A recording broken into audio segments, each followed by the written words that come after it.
Welcome to this explainer. Today, we're breaking down exactly why a failing ceasefire in the Middle East is sending massive economic and humanitarian shockwaves around the entire globe. We are seeing real-time, profound disruptions to everything from global energy markets to international shipping, and honestly, the stakes could not be higher. Let's dive right into this. With a staggering number, 45 million. The United Nations is warning that 45 million people are facing potential hunger and starvation if the current standoff in the Strait of Hormuz isn't resolved in the coming weeks. You know, we so often think of geopolitical conflicts just in terms of borders and military assets. But this number? This represents the very real immediate human cost of all this gridlock. To really grasp the ripple effects, we're going to cover 5 key areas today. First, a ceasefire on life support. Then, the global energy shock, the escalating regional conflict, global diplomatic maneuvering, and finally, the massive humanitarian fallout. All right, Section 1, ceasefire on life support. We're looking at the diplomatic gridlock between the U.S. and Iran. To understand how we got here so incredibly fast, just look at the timeline. On February 28th, joint U.S. and Israeli strikes on Iran kicked off this immediate cycle. Just days later, on March 2nd, the conflict spilled rapidly into Lebanon, triggering intense fighting between Israel and Hezbollah. Now, while a shaky ceasefire in Lebanon was eventually signed on April 17th, it really hasn't held perfectly. And that chain of events brings us directly into today's extremely fragile diplomatic moment in May. The broader U.S.-Iran ceasefire is, quite literally, hanging by a thread. The gridlock really stems from a massive, seemingly unbridgeable disconnect in demands. On one side, you have President Trump rejecting Iran's latest response, famously calling it a piece of garbage and stating it was totally unacceptable. The U.S. is demanding strict, verifiable conditions, basically that Iran absolutely commit to guaranteeing no nuclear weapons and allow for the extraction of highly enriched uranium. But then, on the other side of the table, Iran insists they aren't asking for any concessions whatsoever. They're demanding what they view as their legitimate rights: an immediate end to the U.S. naval blockade of their ports and the full release of frozen Iranian assets abroad. So right now, they're completely gridlocked. No one is budging. Moving to Section 2, the global energy shock. We're talking about the absolute economic toll of a closed strait. And this isn't just a minor disruption, right? Amin H. Nasser, the CEO of the Saudi state-owned energy giant Aramco, explicitly stated that this energy supply shock is the largest the world has ever experienced. He warns that an unprecedented 1 billion barrels of oil have already been lost to the market. Let that sink in. If the current disruptions continue, the market loses around 100 million barrels for every single week the strait remains closed. Because of this, Nasser warns that global energy markets might not fully recover and normalize until 2027. And that's even if the strait opens today. The immediate financial fallout is perfectly clear. Following the collapse of the latest peace proposal, the international benchmark Brent crude shot right back past the $100 mark, settling around $104.21 per barrel. Between the U.S. blockade and Iran demanding that all cargo vessels coordinate with its military to pass through the Strait of Hormuz, tanker movements are severely restricted. The global energy pipeline is essentially choked off.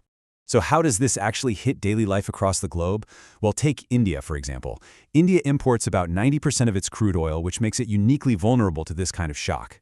Because of these skyrocketing prices, Prime Minister Narendra Modi is urging citizens to adopt some pretty extreme austerity measures. He's asking the entire country to return to COVID-era work-from-home policies, to carpool, to completely avoid foreign travel, and get this, even to halt the purchase of gold for a full year.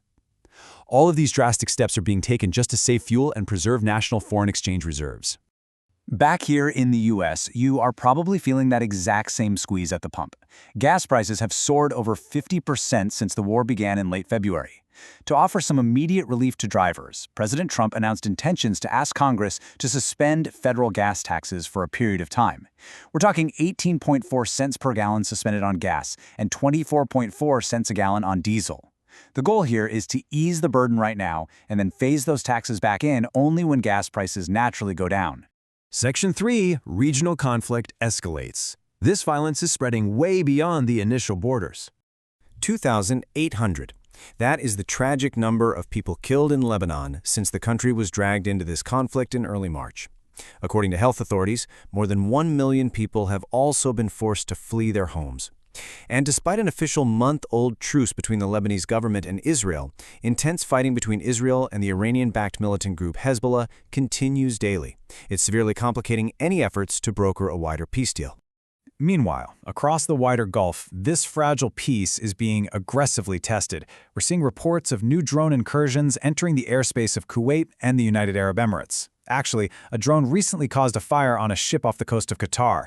The UAE has directly blamed Iran for these latest threats, showing just how quickly this conflict is spilling over into neighboring shipping lanes and airspaces. Which brings us to Section 4, Global Diplomatic Maneuvering. Peripheral nations are basically scrambling to react. It's like a giant high-stakes chessboard right now, and it is incredibly complex. Pakistan is acting as a diplomatic mediator, but U.S. officials report they've also quietly allowed Iranian military aircraft to park on their airfields, potentially shielding those assets from American airstrikes. At the exact same time, leveraging the Abraham Accords, Israel has actively stepped in, sending Iron Dome anti-missile batteries and defense personnel to protect the UAE. And over in Europe, the UK is utilizing its financial leverage, sanctioning 12 entities linked to the Iranians and Dashti criminal network, accusing them of trying to destabilize Britain. Basically, everyone is making a move. And just to add to the sheer military pressure, the U.S. Navy deliberately surfaced an Ohio-class ballistic missile submarine in Gibraltar, right near the entrance to the Mediterranean Sea.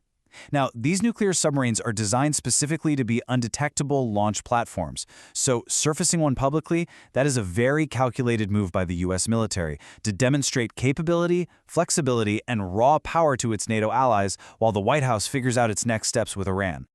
Finally, Section 5, the humanitarian fallout, the ultimate cost of this geopolitical gridlock. Remember that 45 million number we started with? Well, here is exactly why it's happening. Jorge Moreira da Silva, the executive director of the UN Office for Project Services, gave a chilling warning. He explained that the standoff in the Strait of Hormuz isn't just blocking oil, it is completely blocking crucial global fertilizer shipments. Without that fertilizer, global farmers literally cannot yield their crops for the season.